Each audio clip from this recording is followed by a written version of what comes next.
All right, folks, I'm Rich Foley. This is PBS Book View Now at the Miami Book Fair 2016.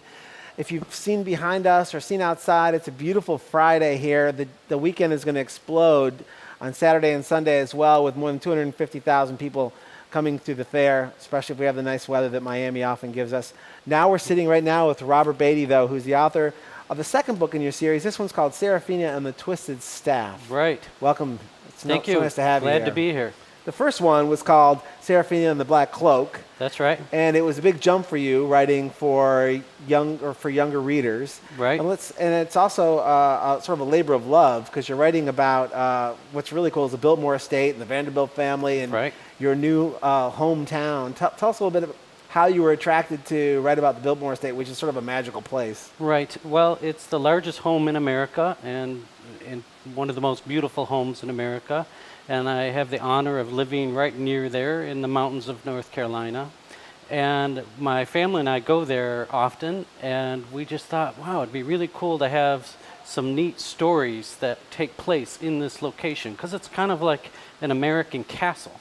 And I just thought it would be a good idea to have some imaginative, sort of dark and spooky stories that take place there, and sort of mix together the history and some mystery and some magic, all blended together. And you have daughters too, and that was one of the things that led you to write this female protagonist, Seraphina. Right.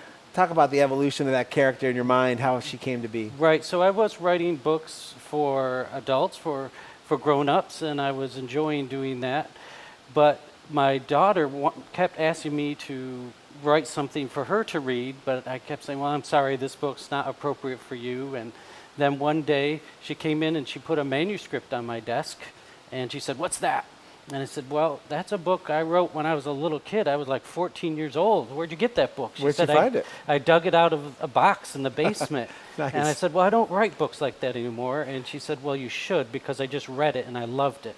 And that got my attention. And so I decided the very next day to try writing a book for her and for her sisters. And I thought it'd be really cool to depict a kind of a strange and unusual girl who has a heroic heart. And I got them to actually help me to write the story. So as I was writing it, I would read it to them, and they would tell me everything that was good and everything that was stupid about it, and I would revise it. They're brutal critics. They are too. brutal, yeah, they can't help it. And it was great stuff, and we created the story together, and would often go to Biltmore Estate and say, well, what if Seraphina snuck through this door and then the bad guy chased her down this corridor? And one of the neat things about the book is that you learn a lot of history of the Gilded Age, the Victorian era, and the mountains, the Blue Ridge Mountains, and so on, as you're reading the story. Yeah, we should point out that the book takes place around 1899, I believe. Yep, so Gilded Age America, in this incredible, Vanderbilt Palace.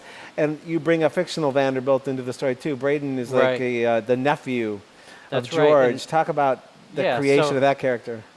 Some people have described it as Downton Abbey meets Stephen King, because it's got, the fancy dresses and the prim and proper behavior upstairs, but Seraphina actually lives downstairs in the basement. She's the daughter of the maintenance man. Mm-hmm. And she has met Braden Vanderbilt, who is the fictitious nephew of George Vanderbilt, who owns and built the estate. So these two 12-year-old characters have to solve a dark and spooky mystery. Yeah. You also, there's obviously a love of the Blue Ridge Mountains and nature and the outdoors and the forest. Mm-hmm. This idea that this sort of feral cat-like character of Seraphina who prowls the forest at night is a big part of this. And obviously, as you read those passages, you can tell, obviously, that you love that part of America and the forests themselves. Talk about the nature side of these books. Yeah, so wildlife, nature, animals, birds are sort of my driving force. Falconry. I love those things. I love bird watching. I love falconry. My family and I are state licensed wildlife rehabilitators, so we take in wounded animals. And that too. You've got a lot of things going on. Yeah, that's one of our other hobbies. And so we take in animals and feed them and help them and bring them back to health, and then we release them back into the wild. And so I like to write about things I love. That's what keeps me working every day, is that love. And so I love the waterfalls and the forests and all the different animals that live there. And I also like this idea of incorporating not just the animals that live there now, but the animals that used to live there back in 1899, like catamounts, that's the mountain folklore name for mountain lions, is catamount. And wolves, there was a special species of red wolf that lived in that area at the time. So Yeah. those become sort of the fantasy elements of the story, are these animals that are no longer live there. It's become sort of a cottage industry in Nashville, where you're from. This Yeah. sort of Serafina tour. There's Serafina ice cream, and Yep. there's a Serafina, like, you can stay over at, like, there's like There's a hotel packages. yeah, yep. hotel packages. So, I There's- mean, talk about how there's- you've created. This is like master marketing. How did it all come about? Well, it's all part of my diabolical plan. Yeah, I mean, I'll tell you. So I getting came on your from, train. Yeah, I came from a background of entrepreneurialism, and I used to own my own software company. And I kind of learned the hard way how important marketing was. So I love writing, and I've been a writer of fiction, of novels all my life. But I also learned how important marketing is. So I decided to combine those two and write a story that took place in a place that I knew people loved. And Biltmore Estate's visited by 1.5 million people every year, and people love going there.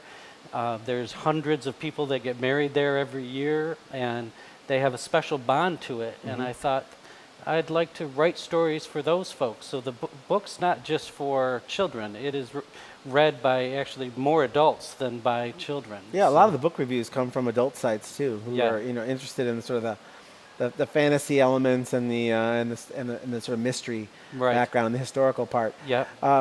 But you can call it marketing, I guess, but it's also about bringing these stories to life. It's something that obviously the folks at Disney know a little bit about, and other Right. things, and the idea of that actually happening. But from what I understand, though, you wrote the story, sold the story, attracted interest for it, and then went to the Biltmore people to just say, oh, by the way, I should let you know I've written this book about your.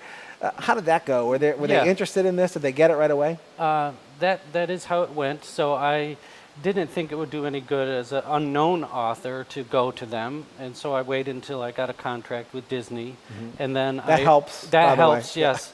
That's when they were, I knew if I came to them with that, then they would have a more likelihood of listening. But it is a privately owned home. It's run as a large museum and tourist attraction, but it's owned by a family. And so I needed to approach very carefully and respectfully, and I've tried to capture the beauty and the history of the house. And I've written about George Vanderbilt and Edith Vanderbilt and many of the other characters that lived at the estate. And when I talk to the family, this is actually their grandparents, right? So that's Right. kind of interesting, because you have this very imaginative fantasy story, but some of the characters are real people. Right. And so I approached them carefully, and they listened, and they read the book, and their historians read the book, and they liked it, and so we've been friends ever since. And we've tried to do things together, and they've been very kind in terms of helping me with the historical details and letting me explore the house after hours. And Ooh, that sounds fun. It's been excellent. The house, you see a certain amount of it when you go there. It's an awesome, beautiful tour that you can go. You spend the whole day there exploring the house and the gardens.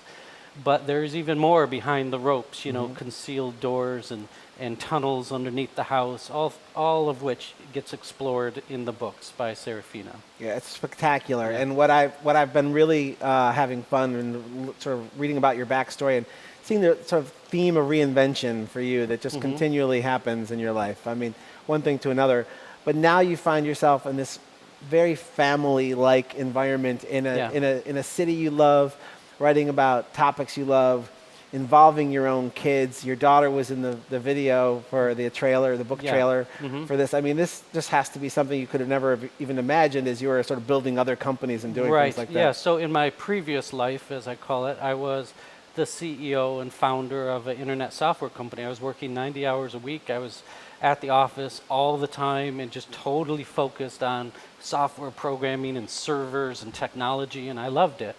But something happened that kind of disrupted our lives. My wife got sick, and she got cancer, and that really got my attention that wow, maybe there's something else to do besides work at my Something you office. love. Yeah, something else. And so I wanted to spend more time with my wife, and she went through chemotherapy and radiation, and she's cancer-free now. But I wanted to spend more time with her and my kids, and I thought, well, I'll do this. I'll pursue my other love besides computers and technology. My other love was to write books. So I decided to pursue that full time.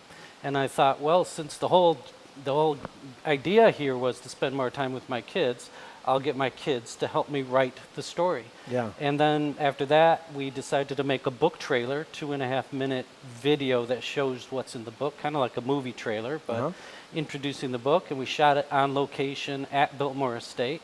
And when we went to shoot it and we were casting actors, my daughters were like, I want to be in it, and so they wanted to be part of it. Yeah. So, and then my wife actually made all the dresses and costumes that are displayed. I didn't know that. They're spectacular. Yeah, yeah.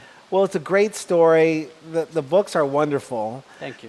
It's really inspirational, your personal story as well. And I wish that for everybody who chooses to go down that path, that they're rewarded as you have been. But it's obviously just a great idea that's come to light. So well, thank you. The expression of the book is stay bold. And what that means is figure out what you want to do and go after it and stay bold. All right, and I'm all over that. That's the theme of the story. All right. Yeah. Folks, Robert Beatty, Serafina and the Twisted Staff is the new book. Thank you so much for being here. You. Great story. Yeah, thank you so much.